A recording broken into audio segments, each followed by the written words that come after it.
सह्याद्री की ताकत अगर एक हो जाए तो बादशाही हो क्या यमराज को भी हरा देगी, ऐसी दादाजी पर उनकी सोच थी।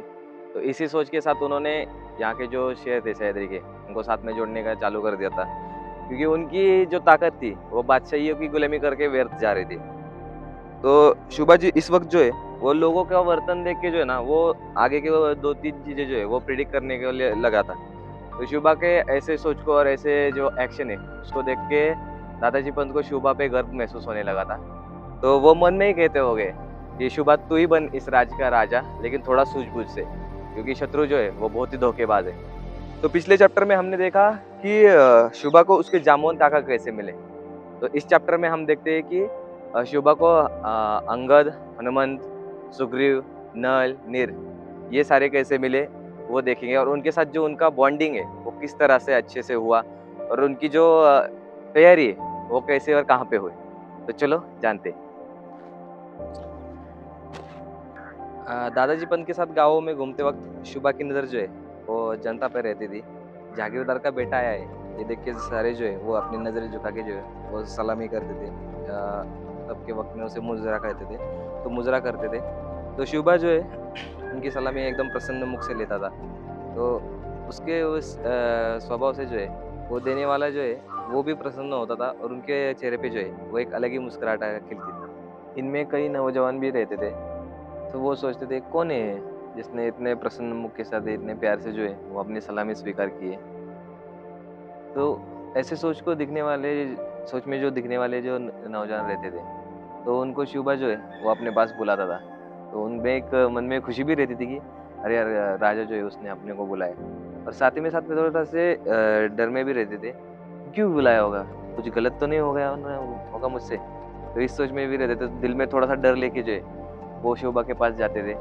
तो शुभा उनके एकदम हंसते प्यार से जो है वो उनके परेशानियाँ पूछता था, उनका परिचय लेता था।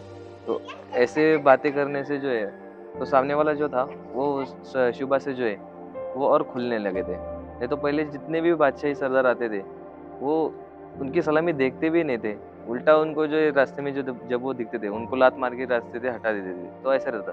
तो इतना कौन अपने से अपनापन जो है वो दिखा रहा है, ये देख के उनको भी अच्छा लगता था। सादे भोले सारे किसानों के लड़के थे। शरीर से वो दिखने में एकदम ताकतवर थे और दिमाग से चपल भी थे। तो वो जो थे वो थे तानाजी मालुसरे, सूर्याजी मालुसरे, यसाजी कंग, सूर्याजी काकड़े, बाजी जेदे, डबरजी का बेटा त्रिंबक सोनदेव, बापूजी मुदगल, देशपांडे जी थे उनके बेटे नारोबा, चिमनाजी, बाळाजी, और नरस प्रभु गुप्ते इनका बेटा दादाजी। तो इतने सारे जो दोस्त थे वो शुभा के बनने लगे।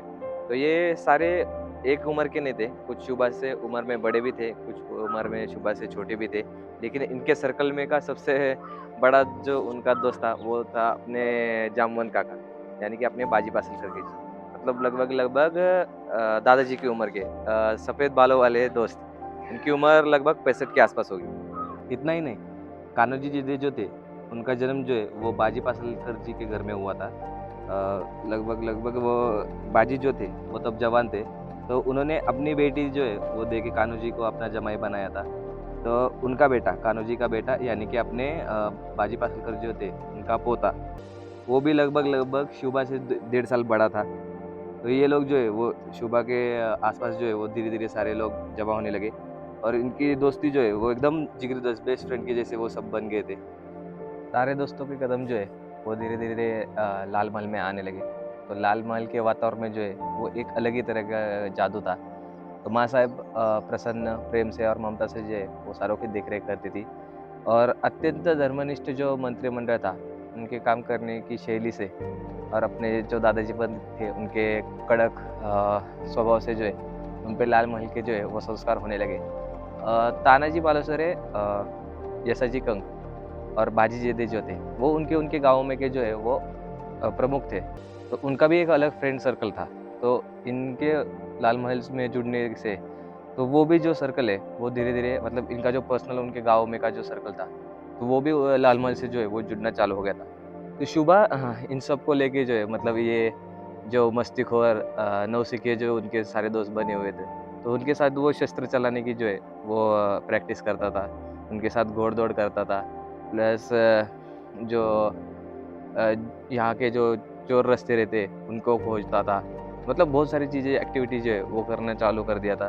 तो धीरे-धीरे ये जो सारे दोस्त थे वो शुभा पे ना शुभा के लिए पागल होना उन्होंने चालू कर दिया था। मतलब उन्होंने अपना घर-बार जो है वो पूरी तरह से भूल गए थे। अब शुभा जो भी कहे वो करने के लिए वो तैयार हो गए थे। इतनी उनकी गहरी दोस्ती बन गई थी कि वो शुभा के लिए अपनी जान भी देने के लिए तैयार हो गए थे।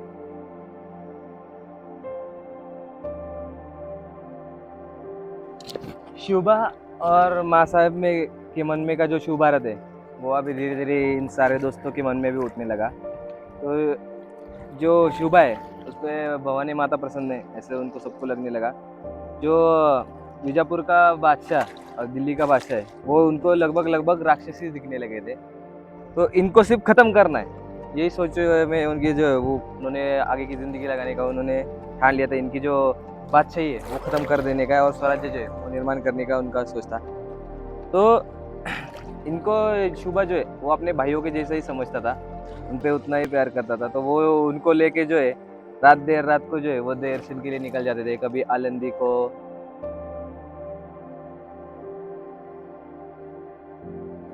कभी जेजोरी को,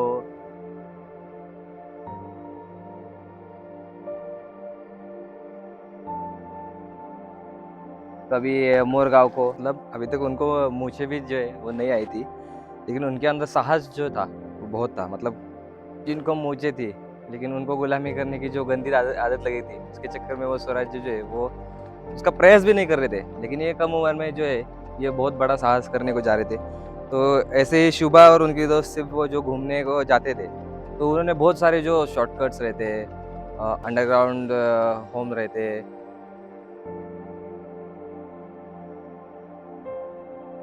या फिर जो गुहा रहती है,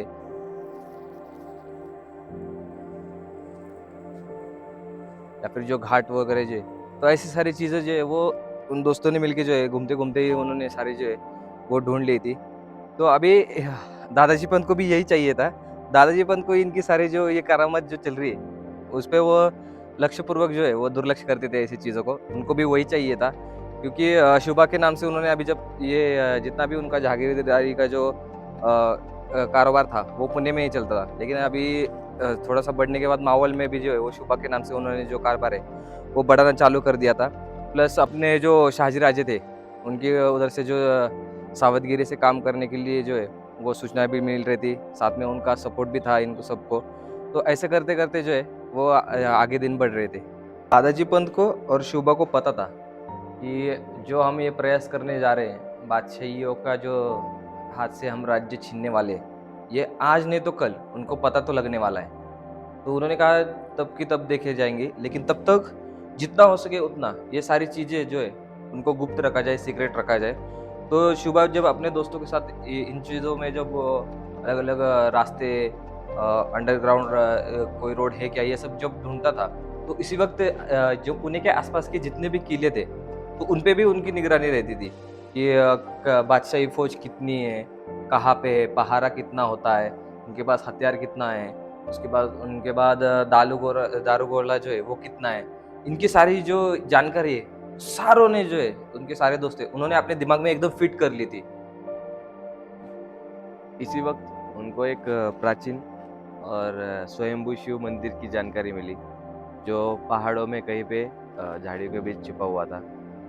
एकदम पहाड़ के शिखर के ऊपर रायरेश्वर नाम से, तो ये वही मंदिर है। तो इस ऐसी जगह जो है वो शुभा को बहुत पसंद आती थी। तो इसके दर्शन के लिए वो आने लगे और शुभा ने और दादाजी गुप्ते जी, उन्होंने दोनों ने मिलके जो है इसकी जो पूजा अर्चना की जो है व्यवस्था कर दी थी 26 मई 1642 को। और शिवा जंगम नामक इंसान को जो है वो इसकी सारी ज़िम्मेदारी उन्होंने दी थी। महाबड़क में घूमते वक़्त दादाजी पंत के साथ शुभा जो है वो रहता ही था। तो अभी इसके साथ उसके सारे दोस्त जो है वो भी उनके साथ जो है वो माहौल में घूमने लगे थे।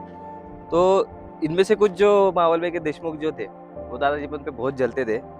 तो इनको और जो किले सुभान मंगल का जो आमीन था, उसको इसकी खबर लग गई कि जो शुभा है, इतने बड़े जागीरदार का जो बेटा है, वो ऐसे फालतू भिखारी लोगों के संगत में रहता है और घूमता-फिरता है। तो अभी इस पे वो हँसते थे, लेकिन अंदर की बात क्या है, ये थोड़ी ना उनको पता थी।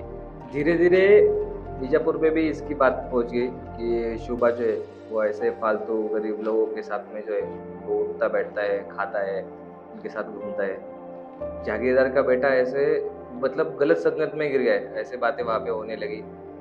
तो शुभा ने इस चीज़ पे ध्यान नहीं दिया, वो लगे पड़े थे अपने कामों में। तो उन्होंने जगह ढूँढते समय और भी कई चीज़ें जो है वो देखना परखना चालू किया था। तो अब तक वो सिर्फ़ जगह देख रहे थे, तभी इसके साथ उन्होंने लोगों को जो है वो परखना चालू किया कि अपना कौन है, अपना कौन नहीं है, कौन बुरे समय में मदद करेगा या फिर कौन गद्दारी करेगा या फिर जो हत्यारे जो अपने को कहाँ से मिलेंगे। तो ऐसी सारी चीज़ें जो है वो खोज-बीज में जो है उसके सारे जो दोस्त थे वो लगे थे मतलब बीजापुर के जो सरदार जो दरबारी थे उनके हिसाब से फालतू और भिखारी जो लोग थे वो इनके इस काम धंधे में जो है वो लगे पड़े थे। अब लगभग सारी तैयारी हो गई थी। जगह का जो इन्फॉर्मेशन है वो निकाल के हो गया था। लोगों को जो है वो परख के हो गया था। साथ में जो जहाँ पे आक्रमण करना है वहाँ पे जो निगाह भी रखने के लिए जो लोग हैं उनको भी चुना जा चुका था। तो अभी सब जो दोस्त थे शिवबा के वो आतुर थे कि कब अब शिवबा जो है वो शंख बजाता है और हम हर हर महादेव बोल के जो है वो शत्रु पे टूट पड़ते हैं। तो ऐसे तरह से उनकी जो है वो सारी तैयारी हो गई थी। अब इसके बाद आगे क्या हुआ है, ये मैं बताऊँगा आपको अगले हिस्ट्री चैप्टर में। तो अगला हिस्ट्री चैप्टर देखना चाहते हो, तो चैनल को सब्सक्राइब करो और बेल आइकन दबा लो, जिससे आपको अगली वीडियो का नोटिफ़िकेशन आएगा। और जो मैं ये प्रयास कर रहा हूँ कि अपने जो छत्रपति शिवाजी महाराज हैं, उनके जीवन काल का जो स्टेप बाय स्टेप हिस्ट्री है, वो जितना हो सके उतने लोगों तक जानी चाहिए। तो आप आपकी तरफ से भी जो है वो एफर्ट्स लगा सकते हो, वीडियो को ज़्यादा से ज़्यादा लोगों तक शेयर करके। तो मिलते हैं आपको अगली वीडियो में, तब तक bye bye, take care, keep watching, keep sharing.